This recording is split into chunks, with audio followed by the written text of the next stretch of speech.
Aujourd'hui, on est dimanche 29 mars 2020. Une vidéo supplémentaire sur la thématique des pranayama pour amener un petit peu de théorie et puis aussi d'ouverture de conscience sur qu'est-ce que c'est que ce pranayama. Selon la philosophie yogi, pranayama, c'est la recherche de la manifestation et du contrôle de l'énergie vitale, du prana, du chi. L'énergie vitale, donc on est sur du subtil, on n'est pas sur de la matière, on est sur de l'énergétique. On est vraiment sur du non visible à l'œil nu, mais sur du réel. Voilà. On sait bien que l'être humain, il n'est pas capable de voir des rayons ultraviolets, des rayons infrarouges, mais on sait bien que ça existe. Voilà. Donc le temps du je ne vois que ce que je crois est un peu révolu, je pense. Nous sommes en 2020, wouh! L'homme est un être énergétique. Donc on a un corps physique, palpable, qui va correspondre à des fréquences basses. Donc premier chakra, la couleur rouge. Et puis si vous regardez si vous prenez sur internet, je voulais vous en mettre un dans le mail, donc je vous en mettrai peut-être la prochaine fois, un spectre, le spectre lumineux et aussi des ondes non visibles à l'œil nu, vous allez voir que donc il y a une onde de fréquence qui va être vraiment large dans les premières couleurs, dans le rouge, et qui va s'accentuer quand on va sur les couleurs vers le violet. Donc des fréquences plutôt denses et d'autres plus subtiles. Le prana, c'est l'énergie vitale, et donc quand on fait notamment des pranayama, on va chercher à activer cette énergie vitale en nous.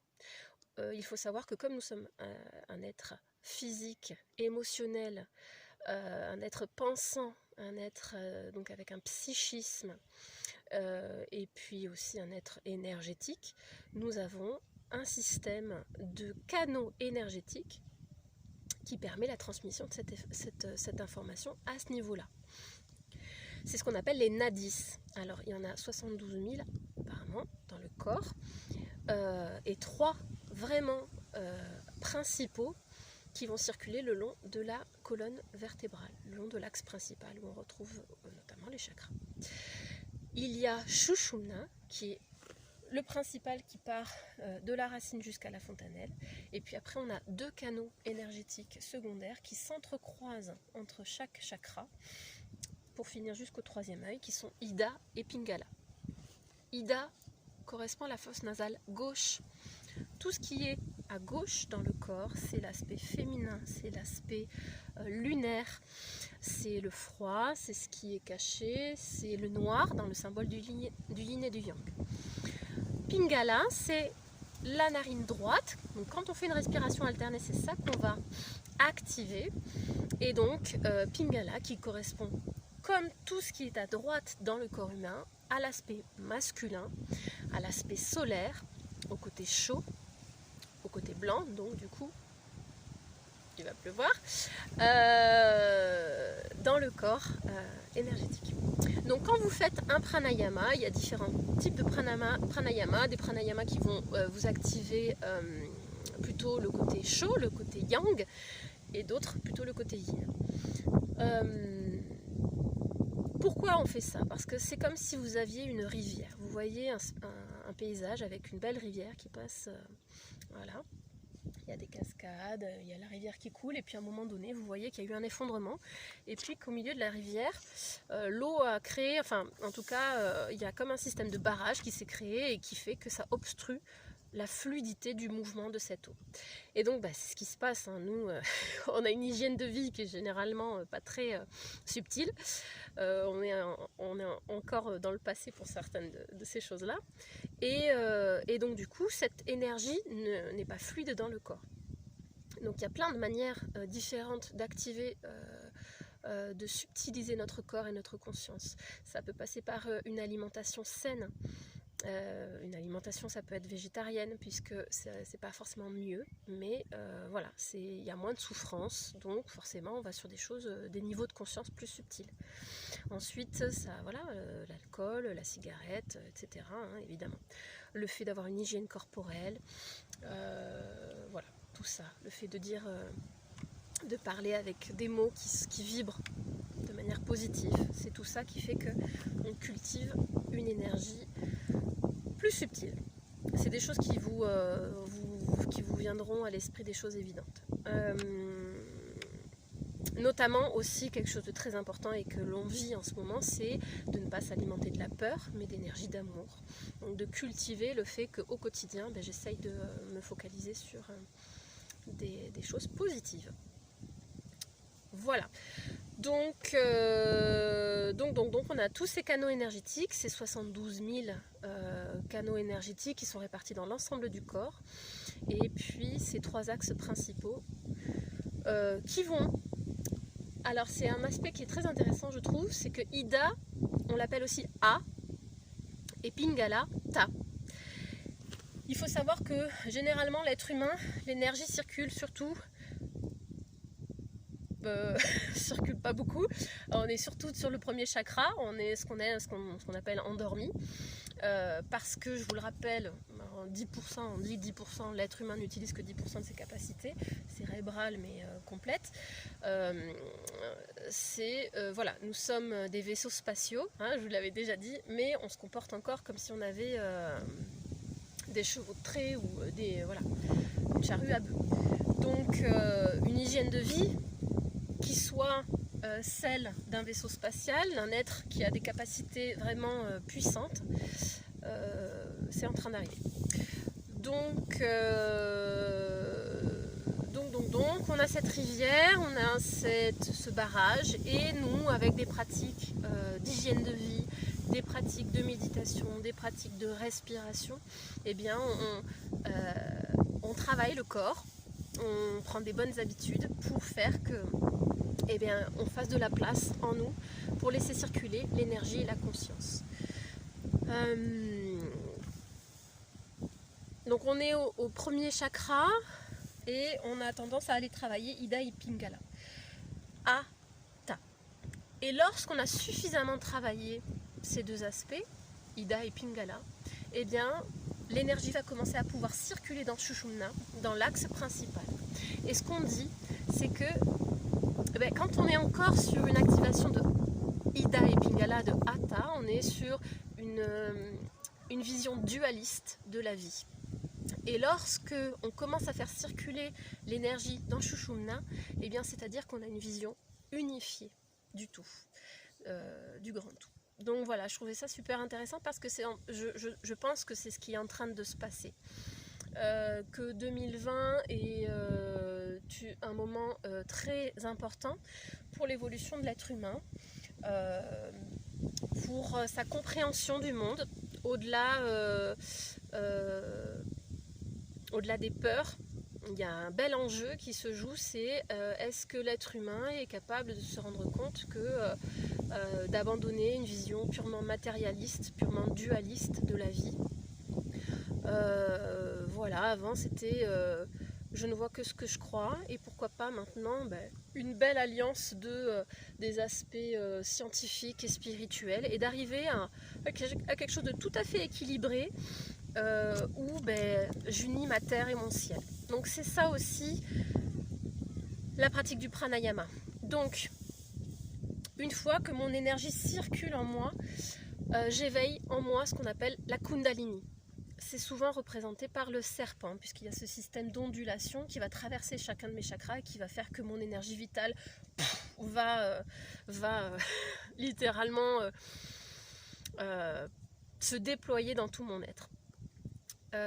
Quand je fais ce son-là d'explosion, c'est parce que il y a une vidéo que je vous ai mise dans le lien de l'infiniment grand, l'infiniment petit. Quand on voit de quoi on fait partie, quand on voit qu'en fait on a été très humain mais pas très terrien, qu'on on était un peu autant de la Terre est plate, quoi. Sauf que c'est fini, la Terre est ronde, la Terre n'est pas le centre de l'univers, elle tourne autour du Soleil, et l'univers tourne dans sa galaxie, et la galaxie tourne dans le cosmos. Voilà, à l'infiniment grand, à l'infiniment grand. Donc c'est aussi ce qui est en train de se passer 2020, ouverture de conscience. Je me disperse un peu. Donc, l'être humain a été un homme de Cro-Magnon. L'homme de Cro-Magnon, il a évolué. On sait que tous n'ont pas survécu et qu'il y a une espèce, c'est l'Homo erectus, voilà, qui a développé et qui encore aujourd'hui, je dis peut-être des bêtises pour les noms, mais qui est maintenant l'être d'aujourd'hui. On n'est plus au Moyen-Âge non plus. Donc ça veut dire que notre physique, notre matière, mais aussi notre conscience a changé. On est en 2020, on est dans ce qu'on appelle le futur, avec des téléphones qui nous font appeler à l'autre bout du monde, avec voilà, tout qui fonctionne bien. On a presque fait des machines volantes, on a fait la première intelligence artificielle. Donc l'être humain, il est en 2020 et il est en train d'évoluer. Voilà, donc je pense que c'est ça le défi du moment, c'est de se rendre compte que, eh ben oui, on n'est plus au temps du Moyen-Âge et que on n'est plus au temps de la révolution industrielle non plus. Et que les peurs, je pense que c'est une transmutation très positive qui sera plus basée sur la peur, mais sur l'amour si on le souhaite, si on en fait le choix. C'est à chacun de voir ce qui résonne en lui et ce qu'il a envie de construire pour sa vie. Donc, j'en reviens à cette Kundalini qui fait parce que l'être humain, à l'heure actuelle, avec son hygiène de vie, s'il a une énergie cosmique, de l'ordre du cosmique qu'il traverse, il n'y a pas assez de place. Je vous assure, il n'y a pas assez de place. J'ai jamais eu d'éveil de la Kundalini, mais c'est sûr. Donc du coup, voilà, c'est faire de la place en nous, faire des changements d'habitude, des changements, des prises de conscience pour faire que en ce moment où les choses se subtilisent, faire des choix de vie qui font qu'on va dans la mouvance. La Kundalini, cette énergie vitale, voilà, qui s'éveille et qui fait qu'on va pouvoir enfin décrocher du premier chakra. On aura l'occasion de le voir quand je ferai une petite intervention sur les chakras, et qui va permettre de passer de choses très duelles, très primaires, de survie, j'attaque, je me défends, je fuis, voilà, à des choses où on va aller plus dans l'amour, dans le fait qu'on n'a plus envie d'avoir des drames dans nos vies, on en a marre, c'est bon, on voit que ça prend énormément d'énergie, et que si on dédie cette même somme de temps et de travail à des choses positives, c'est exponentiel et ça mène que des belles choses. Pranayama, Kundalini Yoga, méditation, tout ça c'est, et je parle de l'aspect du yoga, mais évidemment qu'il y a plein d'autres pratiques, et même des choses, comme je vous disais dans le mail, du quotidien. Ça peut être des gestes très simples qui sont associés à rien d'autre que votre philosophie propre, et qui sont je prends soin de moi, je prends soin de mon être avec amour. Et à partir du moment où yo soy, je suis en paix avec moi-même, et à partir du moment où je suis amour, tout est possible après dans son échange avec les autres. Je vous assure que quand on cultive son amour propre, on a vraiment bien mieux à faire qu'aller s'embêter avec les voisins. Donc voilà. Je suis un peu partie dans différentes directions, mais c'est ce qui est en train de se passer. Donc si vous faites des recherches au niveau du champ électromagnétique de la Terre, donc la Terre elle a un champ électromagnétique, il y a des vents solaires, c'est-à-dire qu'il y a des impacts au niveau de l'univers, et bien qui fait que nous on est qu'un petit être humain et que forcément on est pris dans la danse. Donc chers terriens, rappelez-vous que vous n'êtes qu'un petit terrien sur cette belle planète qui tourne dans l'univers. Je vous invite à élever vos consciences, à retrouver cette place, une très belle place, parce que tout ça c'est une très belle danse, ce sont que de belles choses.